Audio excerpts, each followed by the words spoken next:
Sabe, é uma coisa bem maluca de se pensar. Como é que um punhado de, sei lá, pedras e metais, basicamente, aprende a pensar? Como é que um monte de interruptorzinhos simples dentro de um computador consegue fazer tudo o que faz? Parece mágica, né? Mas a resposta, na verdade, está numa ideia que é, assim, elegantemente simples. Pois é, essa é a grande pergunta, né? Como que um simples liga e desliga, aberto ou fechado, vira os programas, os aplicativos, os jogos que a gente usa todo santo dia? O segredo todo está no jeito que a gente organiza essas decisões minúsculas. Beleza. Então, para a gente entender isso, a jornada começa com a linguagem. A linguagem secreta é super simples que todo computador do planeta fala. Pensa na nossa linguagem, a linguagem humana. Ela é cheia de nuance, de ironia, de possibilidades infinitas. Já a linguagem de um computador?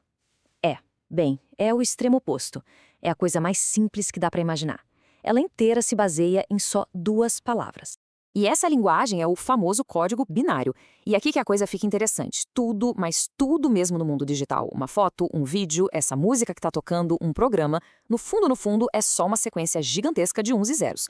O número 1 significa que tem eletricidade passando, tá ligado. O 0 significa que não tem, tá desligado. Simples assim. E claro, esses interruptores de liga-desliga evoluíram pra caramba. A gente começou lá atrás com as válvulas a vácuo, que eram enormes, esquentavam pra chuchu e viviam queimando. Aí veio a grande revolução, o transistor. Um interruptor minúsculo, super rápido, super eficiente e hoje a gente coloca bilhões desses transistores na pontinha de um dedo. Certo, então já temos os nossos interruptores minúsculos. Agora vem a parte legal. Como é que eles são organizados para tomar decisões? É aqui que entram os blocos de construção de tudo, as portas lógicas. Vamos ver as três mais fundamentais. A primeira é a mais simples e, digamos, a mais rebelde de todas. A porta NOT. Pode pensar nela como a porta do contra. O trabalho dela é um só, inverter o que chega. Se entra um, ela solta zero. Se entra zero, ela solta um. Ela sempre diz o contrário. E essa tabelinha aqui, que a gente chama de tabela verdade, mostra isso na prática. Não tem erro. A regra é cristalina. A saída é sempre o oposto da entrada. Fim de papo. Depois vem a porta AND, que em português é E. A melhor analogia para ela é um segurança de balada bem exigente. Ele só vai deixar o sinal passar se a entrada A e a entrada B estiverem com o ingresso na mão, ou seja, forem 1. Se uma delas for 0, esquece, a porta não abre, ninguém passa. E olha só a tabela verdade dela. Fica bem claro essa regra em ação. Só existe uma única situação, uma única linha, em que a saída é 1. Todas as outras combinações possíveis, o resultado é 0. É tudo ou nada. Agora, se a N é o segurança exigente, a porta OR, ou, é o oposto. É tipo aquela pessoa super tranquila, de boa. Para ela, tanto faz. Se a entrada A ou a entrada B for 1, para ela já está ótimo, ela libera o sinal 1 na saída.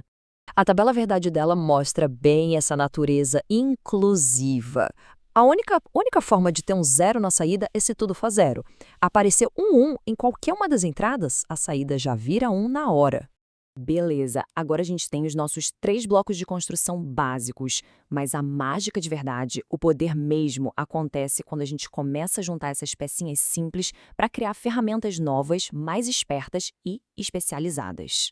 É tipo Lego. Se a gente junta uma NOT com uma AND, a gente cria uma NAND. Se junta uma NOT com uma OR, cria uma NOR. E aí tem uma que é super especial, a XOR, ou exclusivo. Pensa nela como um detector de diferenças. Ela só dá o resultado 1 se as duas entradas forem diferentes uma da outra. E essa habilidade de detectar diferenças é, nossa, incrivelmente útil para um monte de coisa, desde fazer cálculos até gerar gráficos. Isso nos leva agora para um conceito que é talvez o mais poderoso e eficiente de toda a eletrônica digital. Uma ideia que, sério, mudou completamente as regras do jogo na fabricação de chips. Imagina o seguinte: e se desse para construir absolutamente tudo, qualquer circuito, por mais complexo que fosse, usando só um tipo de pecinha de Lego, uma única peça mestra? Pois é, essa peça existe e ela se chama porta universal. A porta NAND que a gente acabou de ver é o exemplo perfeito. Só com ela dá para construir todas as outras. A NOT, a AND, a OR, qualquer uma. Pensa na economia e na eficiência disso para fabricar um chip. Em vez de ter várias linhas de produção para cada tipo de porta, a fábrica pode simplesmente produzir uma única peça em massa. Isso simplifica tudo e barateia o custo de uma forma absurda. E olha só como isso é genial na prática. Se a gente pega uma porta NAND e simplesmente junta as duas entradas dela para que elas recebam sempre o mesmo sinal, pronto, ela magicamente se transforma e passa a se comportar exatamente como uma porta NOT. É a prova de como ela é versátil. Ok, agora vamos sair da elegância de uma única pecinha e vamos pular para a escala absolutamente insana de um processador moderno. Dentro de um único chip de processador, desses que estão nos nossos computadores e celulares, existem mais de 2 bilhões com B, desses pequenos interruptores trabalhando juntos. Isso significa que são mais de 2 bilhões de decisões de sim ou não acontecendo ao mesmo tempo a cada milésimo de segundo. É uma loucura. E como é que isso se aplica na vida real? Um exemplo bem simples, um alarme de carro. A gente quer que ele soe apenas se duas condições forem verdadeiras ao mesmo tempo. A chave está na ignição e a porta do motorista está aberta. Qual é a ferramenta perfeita para checar essa condição e?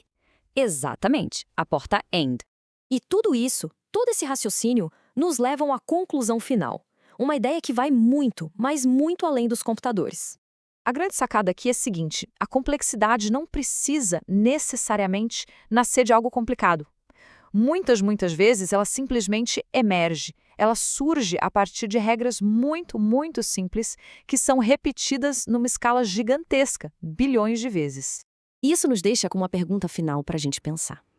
Se bilhões de decisões de sim ou não são capazes de criar todo o nosso mundo digital, será que os sistemas mais complexos que a gente conhece, tipo um cérebro humano ou, por que não, o próprio universo, também não seriam, no fundo, o resultado de regras ridiculamente simples, só que operando numa escala que a gente nem consegue começar a imaginar?